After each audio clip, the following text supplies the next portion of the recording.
Before we get into what the title of this video lesson is, I'd like you to just get your mind thinking about this idea. You don't have to write this down. I'll tell you when you can write some of the notes down. I just want you to listen and think about how what's going on with these first few intro slides. So first, there's this simple rule to estimate the conversion from Celsius to Fahrenheit. What you do is you double the temperature, then add 30. So for example, if I want to know what 10 degrees Celsius, what my American friends here in Canada, it would be 10 degrees Celsius, but what my American friends would say is they would take that 10 degrees that I said, double it, which is 20, add 30, and they would say that's about 50 degrees Fahrenheit. That would be a pretty close estimate to exactly the Celsius to Fahrenheit conversion is. So that's a function. This function, you put in some input, Celsius, you double it, add 30, you would get an output, which would be Fahrenheit. The curious question is, what do you think the rule would be if I'm going the other way around? If my American friend says to me, it's 50 degrees Fahrenheit, what would that be to me in Canada in Celsius? Well, I would have to go backwards. So if I would take, normally if I'm going forward, the function was 2x plus 30. If I'm going to go backwards, then I'm going to take the 50 degrees that they tell me, subtract 30, that'll get me down to 20, divide it by 2, and that would get me the 10 degrees Celsius.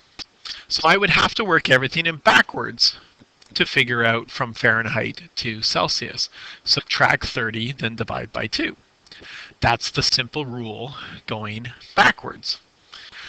If I wrote it down as a rule, I give the x, which is what they give me in Fahrenheit. I'd have to subtract the 30 to get a number, divide that number by 2, and that would get me the degrees in Celsius. This backwards function is called the inverse of the original function. It's called the inverse function because you're doing all the operations in backwards order. And that's what today's lesson's about, the inverse of a rule. So if you'd like to write this first definition down, you could pause the video here. But the inverse of a function is the reverse of the original function. It undoes what the original function had done and can be found using inverse operations of the original in reverse order. So that's a nice little definition if you'd like to put that into your notes. You can pause the video if you need more time. This next example you don't have to copy down though. But let's look at it. Let's say I give you a function that's 5x plus 8. So this is just some other function. Looks like a linear function. The rule is I give you an input of x. The rule says multiply that by 5, so 5x, get an answer, and then add 8. If I wanted to find the inverse of this function, I would have to do all those operations backwards. So I would have to subtract x. So I put in this, I would subtract 8 and then divide 5. That would be going backwards. So if I was doing the reverse of this, subtract 8 from x and then divide by 5.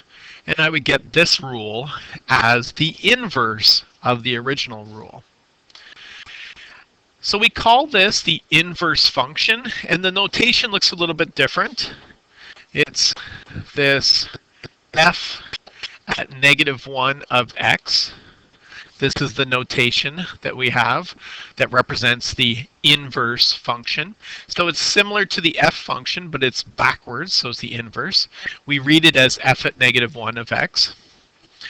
And that's the notation for the inverse rule or operation we would do. So in this particular example,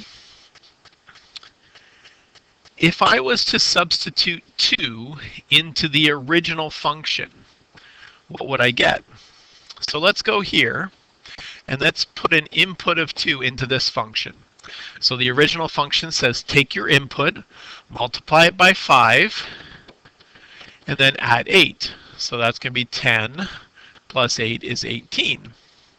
So an input of 2 would get me an output of 18 into that original function, that Coke machine. If I put in a 2, it's going to churn around and do some operations, spit out an 18.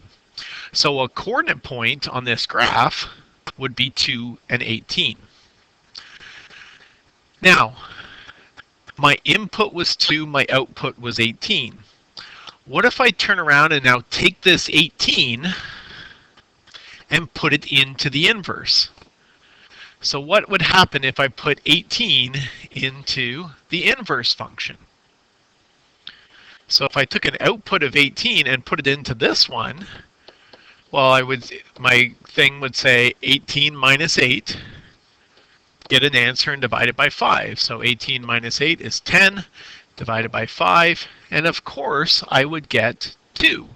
If I've done the inverse correctly, I would work all the calculations backwards to get the original input.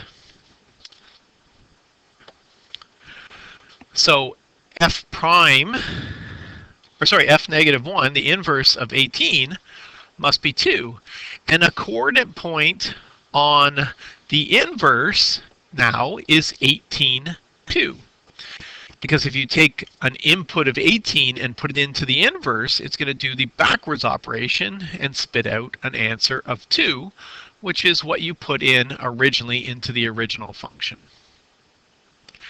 Now, if you notice,